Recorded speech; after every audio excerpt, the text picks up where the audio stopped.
Obviously, what came after that was life in the Premier League, and it's I think even more so nowadays. But it's such a big challenge to go up to the Premier League and sort of bridge that gap and try and consolidate your place in the Premier League, given the huge clubs that are sort of up there. So Middlesbrough obviously went into that season and made a lot of changes in the playing team. There was a lot of players brought in, including two goalkeepers, Brad Guzan and Victor Valdes. So first of all, Dimi, what were your thoughts on those two as individuals? And I guess what did it mean for you from a challenge perspective?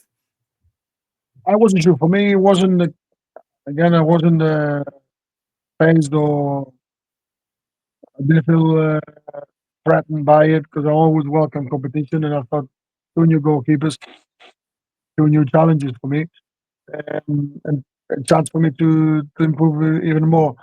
But I didn't have any information or um, any word from the club or what their plans were with me. I thought because I got promoted and I was a part of the team the last two seasons, successful seasons, that I would at least be given a chance, you know, get into the Premier League.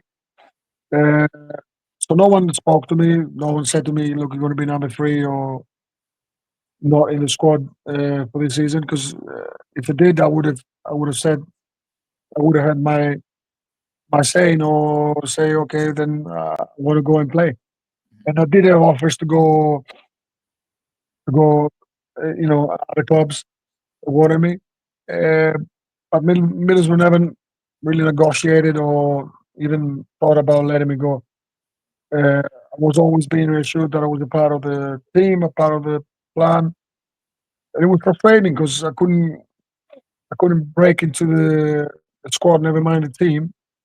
Uh, but I was being told that I was a part of it. So yeah, it was a frustrating time for me because I felt like I had I had to offer still for the team, and it was hard to see the team struggle in the Premier League and not being able to help really. Uh, but I wasn't the type of player that I would create problems and going to uh, the battle with a club about leaving or whatever. And I cared about the club a lot. So yeah, I was trying to help as much as I could in the background. Mm-hmm. Absolutely, and there was a lot of changes going on at that point. So obviously, we're talking about the goalkeeping department, but there was a lot of new players brought in across the whole team. And I think I can say it from a fan's point of view. Like I think fans sort of felt it as well. I think fans really kind of bought into the team that had won promotion. I think everyone knew that all of the players in that team were kind of giving it their all. They were very much playing for the shirt of Middlesbrough, and it was evident to see that everyone was doing it with Middlesbrough's best interests at heart. But it felt from a fan's point of view that team in the Premier League maybe didn't have that. You were kind of bringing in players who maybe just wanted to play in the Premier League. Middlesbrough was just an opportunity to sort of do that. So, from your point of view, Dimi, what was the dressing room like during that time in the Premier League? Was there a notable difference from the team in the Premier League to the one that was challenging for promotion? Yeah, it wasn't the same. It was a mixed dressing room. It was all the guys were good. All the guys were fine, but the chemistry wasn't there. You could tell there wasn't much stink between the players. Partly because there were a lot of new players and they needed time to gel, and partly because there was a lot of players that didn't necessarily knew the culture of the club. They didn't knew the culture. Some of them, the culture of the country or the league. That made it even harder. Um, and it showed, I think, on the pitch. We had some players with good quality, but we looked like a little bit disjointed as a team, which was, it wasn't the case the two seasons before. Being in sync, what won us games before, and didn't look like we're anywhere near, that back then. Mm-hmm. Absolutely. So from your point of view, Dimi, so what would you say? Obviously, you were very much a sort of, I guess, part of seeing what was kind of going on at the club at that sort of time. So From your point of view, what went wrong for Middlesbrough in the Premier League? From your perspective now, potentially like looking back with hindsight, what did Middlesbrough get wrong when they got promoted? What do you think they should have done differently to give them a better chance of staying up ultimately? I think when you have a core of you know proven players that they got out of the championship, which is the hard thing to do, um, and we saw that not just it's not just my opinion, but we saw it with various clubs going to the Premier League and staying there for a few years. That they added to their squad slowly.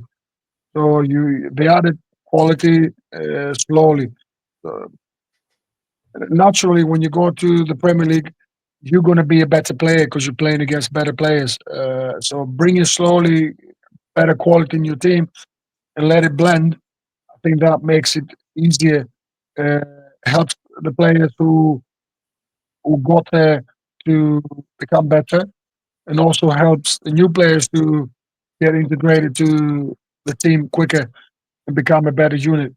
Uh, we saw that for examples of Burnley the first couple of seasons when they went up, Bournemouth when they went up, and they kept players from League Two all the way to the Premier League, and those players became established Premier League players. So it's not like for me, it's not like you go out and get out of the championship. You have championship players. You need Premier League players. No, Uh, players evolve. Players get better all the time. Uh, you just have to have a little belief and trust.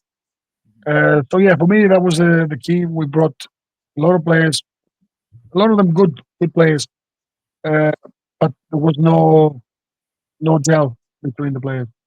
Mhm.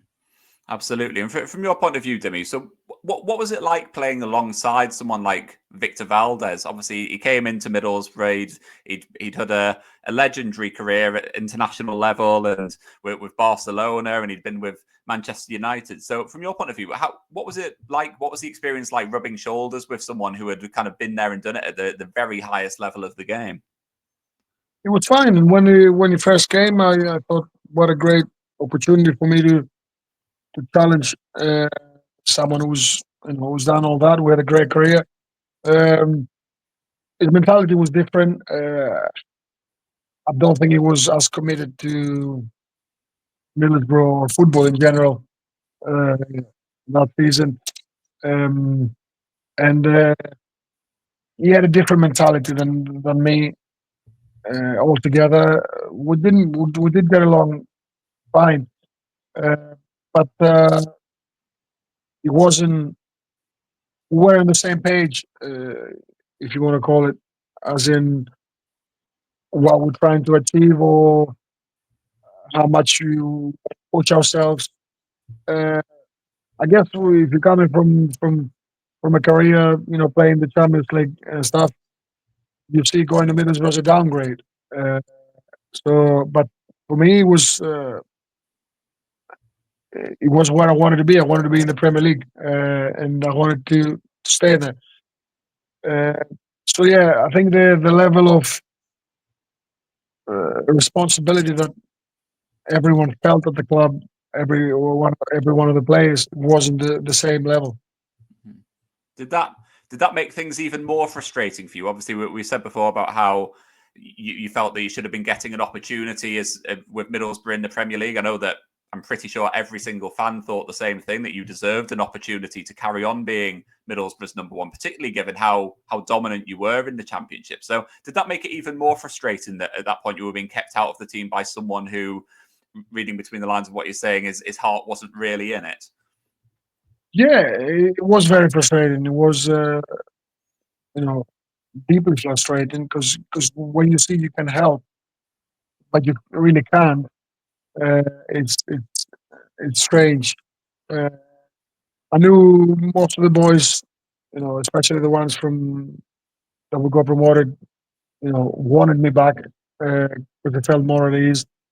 Um, but there was nothing we could do, and there was nothing I could do apart from training every day as hard as I could and showing that I still can and waiting for a chance. which unfortunately didn't come. It was a shame to finish that season like that. But yeah, it was never late. So hopefully, I'll do it as a coach in the Premier League.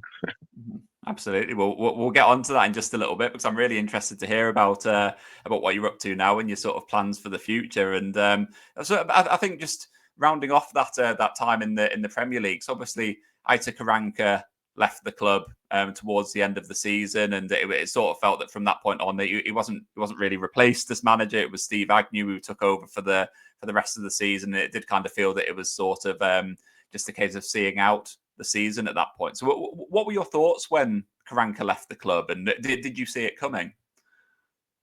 It was speculation that it was, he would go, he wouldn't go. So it wasn't something that was unexpected. Yeah, I think, as I said, the fact that something was slightly broken the season before and things weren't going very well result-wise on the pitch that season.